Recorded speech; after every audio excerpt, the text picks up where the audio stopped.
ਪਿਆਰੇ ਬੱਚਿਓ, ਅੱਜ ਦਾ ਯੁੱਗ ਲੋਕਤੰਤਰੀ ਸਰਕਾਰਾਂ ਦਾ ਯੁੱਗ ਹੈ। ਬੱਚਿਓ, ਅੱਜ ਸਮੇਂ-ਸਮੇਂ 'ਤੇ ਚੋਣਾਂ ਹੁੰਦੀਆਂ ਹਨ ਅਤੇ ਚੁਣੇ ਹੋਏ ਪ੍ਰਤੀਨਿਧੀ ਕਾਨੂੰਨ ਬਣਾਉਂਦੇ ਹਨ ਅਤੇ ਸਰਕਾਰ ਚਲਾਉਂਦੇ ਹਨ। ਸਾਰੇ ਨਾਗਰਿਕਾਂ ਨੂੰ ਮੌਲਿਕ ਅਧਿਕਾਰ ਪ੍ਰਾਪਤ ਹੁੰਦੇ ਹਨ ਅਤੇ ਕਾਨੂੰਨ ਦੇ ਸਾਹਮਣੇ ਸਾਰੇ ਬਰਾਬਰ ਹੁੰਦੇ ਹਨ।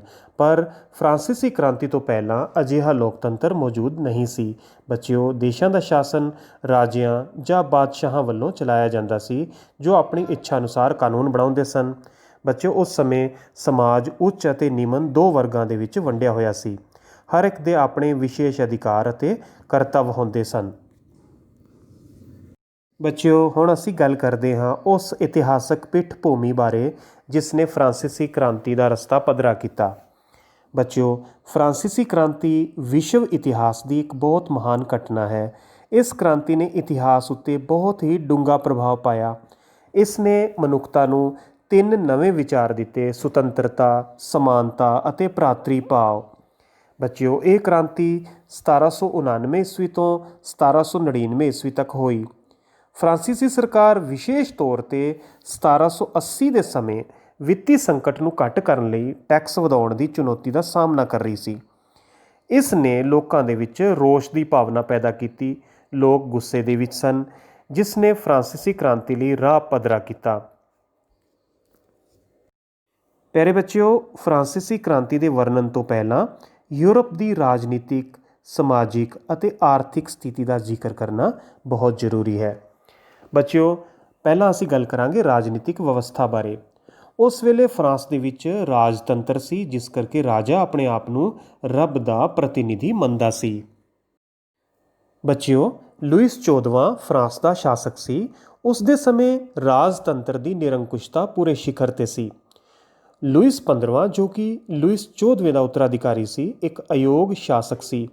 ਰਾਜ ਪ੍ਰਬੰਧ ਦੇ ਵਿੱਚ ਸੁਧਾਰ ਕਰਨ ਦੀ ਥਾਂ ਉਸ ਨੇ ਆਪਣੇ ਆਪ ਨੂੰ ਵਿਲਾਸਮਈ ਜੀਵਨ ਦੇ ਵਿੱਚ ਲਗਾ ਲਿਆ।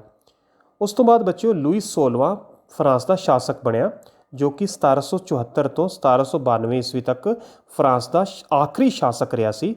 ਬੱਚਿਓ, ਉਹ ਇੱਕ ਚੰਗੀ ਸੋਚ ਵਾਲਾ ਵਿਅਕਤੀ ਸੀ, ਪਰੰਤੂ ਉਸ ਵਿੱਚ ਦ੍ਰਿੜਤਾ ਨਾਲ ਫੈਸਲੇ ਲੈ ਕੇ ਲਾਗੂ ਕਰਨ ਦੀ ਸਮਰੱਥਾ ਦੀ ਘਾਟ ਸੀ। ਉਸ ਦਾ ਵਿਆਹ ਆਸਟਰੀਆ ਦੀ ਸ਼ਹਿਜ਼ਾਦੀ ਮੈਰੀ ਐਂਟੋਨੀਟੀ ਨਾਲ ਹੋਇਆ ਸੀ। ਬੱਚਿਓ, ਫਰਾਂਸ ਦਾ ਰਾਜਾ ਆਪਣੇ ਆਪ ਨੂੰ ਧਰਤੀ ਉੱਤੇ ਪਰਮਾਤਮਾ ਦਾ ਪ੍ਰਤੀਨਿਧ ਸਮਝਦਾ ਸੀ। ਉਹ ਕਿਸੇ ਨੂੰ ਕਿਸੇ ਵੀ ਸਮੇਂ ਬਿਨਾਂ ਕਿਸੇ ਕਾਰਨ ਦੇ ਬੰਦੀ ਬਣਾ ਸਕਦਾ ਸੀ। ਕਈ ਸਾਲਾਂ ਤੋਂ ਚੱਲ ਰਹੇ ਯੁੱਧਾਂ ਕਰਕੇ ਸੈਨਾ ਦੇ ਰੱਖ-ਰਖਾਵ, ਵਰਸੈਲਿਸ ਦੇ ਮਹਿਲਾਂ ਦੀ ਦੇਖ-ਰੇਖ ਅਤੇ ਸਰਕਾਰੀ ਦਫ਼ਤਰਾਂ ਨੂੰ ਚਲਾਉਣ ਦਾ ਖਰਚ ਆਦਿ ਨੇ ਫਰਾਂਸ ਦਾ ਖਜ਼ਾਨਾ ਖਾਲੀ ਕਰ ਦਿੱਤਾ ਸੀ। ਬੱਚਿਓ, ਫਰਾਂਸ ਦੀ ਸਮਾਜਿਕ, ਰਾਜਨੀਤਿਕ ਅਤੇ ਆਰਥਿਕ ਹਾਲਤ ਇੰਨੀ ਖਰਾਬ ਸੀ ਕਿ ਵਧੇ ਹੋਏ ਕਰਾਂ ਤੋਂ ਹੋਣ ਵਾਲੀ ਆਮਦਨ ਵੀ ਉਹਨਾਂ ਦੀ ਆਰਥਿਕ ਸਥਿਤੀ ਨੂੰ ਸੁਧਾਰਨ ਦੇ ਵਿੱਚ ਕਾਫੀ ਨਹੀਂ ਸੀ। ਪਿਆਰੇ ਬੱਚਿਓ, ਫਰਾਂਸੀਸੀ ਸਮਾਜ ਦੀ ਹਾਲਤ ਜ਼ਿਆਦਾ ਠੀਕ ਨਹੀਂ ਸੀ। ਫਰਾਂਸੀਸੀ ਸਮਾਜ ਤਿੰਨ ਵਰਗਾਂ ਦੇ ਵਿੱਚ ਵੰਡਿਆ ਹੋਇਆ ਸੀ, ਜਿਨ੍ਹਾਂ ਨੂੰ ਐਸਟੇਟਸ ਕਿਹਾ ਜਾਂਦਾ ਸੀ। ਬੱਚਿਓ, ਫਰਾਂਸੀਸੀ ਸਮਾਜ ਤਿੰਨ ਵਰਗਾਂ ਦੇ ਵਿੱਚ ਵੰਡਿਆ ਹੋਇਆ ਸੀ। ਪਹਿਲਾ ਵਰਗ, ਜਿਸ ਨੂੰ ਪਾਦਰੀ ਵਰਗ ਕਿਹਾ ਜਾਂਦਾ ਸੀ। ਪਾਦਰੀ ਵਰਗ ਦੋ ਹਿੱਸਿਆਂ ਵਿੱਚ ਵੰਡਿਆ ਹੋਇਆ ਸੀ: ਉੱਚ ਪਾਦਰੀ ਅਤੇ ਸਧਾਰਨ ਪਾਦਰੀ। ਉੱਚ ਪਾਦਰੀ ਦੀ ਸ਼੍ਰੇਣੀ ਦੇ ਵਿੱਚ ਪ੍ਰਧਾਨ ਪਾਦਰੀ, ਧਰਮ ਅਧਿਅਕਸ਼ ਅਤੇ ਮਹੰਤ ਆਉਂਦੇ ਸਨ, ਜੋ ਕਿ ਫਰਾਂਸ ਦੇ ਵਿੱਚ ਗਿਰਜਾਘਰ ਯਾਨੀ ਚਰਚ ਦਾ ਪ੍ਰਬੰਧ ਚਲਾਉਂਦੇ ਸਨ। ਪ੍ਰਧਾਨ ਪਾਦਰੀ, ਜੋ ਕਿ ਕੁੱਲ ਜਨਸੰਖਿਆ ਦਾ ਸਿਰਫ 1% ਸਨ, ਉਹ ਗਿਰਜਾਘਰ ਦੀ ਸੰਪੱਤੀ ਦਾ ਲਾਭ ਉਠਾਉਂਦੇ ਸਨ, ਜਿਹੜੀ ਕਿ ਕੁੱਲ ਭੂਮੀ ਦਾ 5ਵਾਂ ਹਿੱਸਾ ਸੀ, ਅਤੇ ਉਹਨਾਂ ਨੂੰ ਲੋਕਾਂ ਕੋਲੋਂ ਟੈਕਸ ਇਕੱਠਾ ਕਰਨ ਦਾ ਅਧਿਕਾਰ ਵੀ ਸੀ। ਪ੍ਰਧਾਨ ਪਾਦਰੀ ਆਮ ਤੌਰ 'ਤੇ ਸਧਾਰਨ ਪਾਦਰੀਆਂ ਦਾ ਅਪਮਾਨ ਕਰਦੇ ਸਨ ਅਤੇ ਐਸ਼ੋ ਆਰਾਮ ਵਾਲਾ ਜੀਵਨ ਬਤੀਤ ਕਰਦੇ ਸਨ। ਸਧਾਰਨ ਪਾਦਰੀ ਈਸਾਈ ਮੱਠਾਂ ਦੇ ਵਿੱਚ ਰਹਿੰਦੇ ਸਨ ਅਤੇ ਗਿਰਜਾਘਰ ਦੇ ਵਿੱਚ ਅਧਿਆਤਮਿਕ ਸੇਵਾਵਾਂ ਦਿੰਦੇ ਸਨ। ਉਹਨਾਂ ਦੀ ਆਮਦਨ ਇੰਨੀ ਘੱਟ ਸੀ ਕਿ ਉਹ ਇੱਕ ਸਧਾਰਨ ਜੀਵਨ ਵੀ ਮੁਸ਼ਕਿਲ ਨਾਲ ਗੁਜ਼ਾਰਦੇ ਸਨ। ਇਹ ਪਾਦਰੀ ਪ੍ਰਧਾਨ ਪਾਦਰੀਆਂ ਦੇ ਵਿਰੁੱਧ ਸਨ।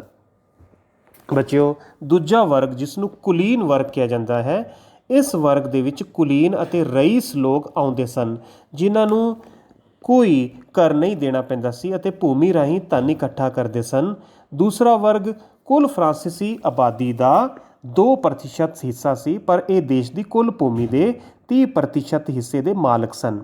ਬੱਚਿਓ, ਤੀਸਰਾ ਵਰਗ ਜਿਸ ਨੂੰ ਸਧਾਰਨ ਵਰਗ ਕਿਹਾ ਜਾਂਦਾ ਸੀ, ਸਮਾਜ ਦੇ ਇਸ ਵਰਗ ਵਿੱਚ ਕੁੱਲ ਜਨਸੰਖਿਆ ਦੇ 97% ਲੋਕ ਆਉਂਦੇ ਸਨ।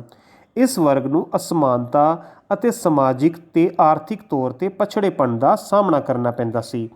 ਇਸ ਸ਼੍ਰੇਣੀ ਦੇ ਵਿੱਚ ਇਕਰੂਪਤਾ ਨਹੀਂ ਸੀ। ਇਸ ਦੇ ਵਿੱਚ ਅਮੀਰ ਵਪਾਰੀ, ਅਦਾਲਤੀ ਤੇ ਕਾਨੂੰਨੀ ਅਧਿਕਾਰੀ ਅਤੇ ਸ਼ਾਹੂਕਾਰ ਆਉਂਦੇ ਸਨ।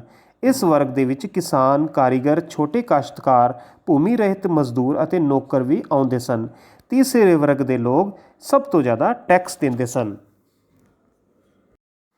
ਪਿਆਰੇ ਬੱਚਿਓ, ਹੁਣ ਅਸੀਂ ਜ਼ਿਕਰ ਕਰਾਂਗੇ ਉਸ ਵੇਲੇ ਦੇ ਫਰਾਂਸ ਦੀ ਆਰਥਿਕ ਹਾਲਤ ਬਾਰੇ।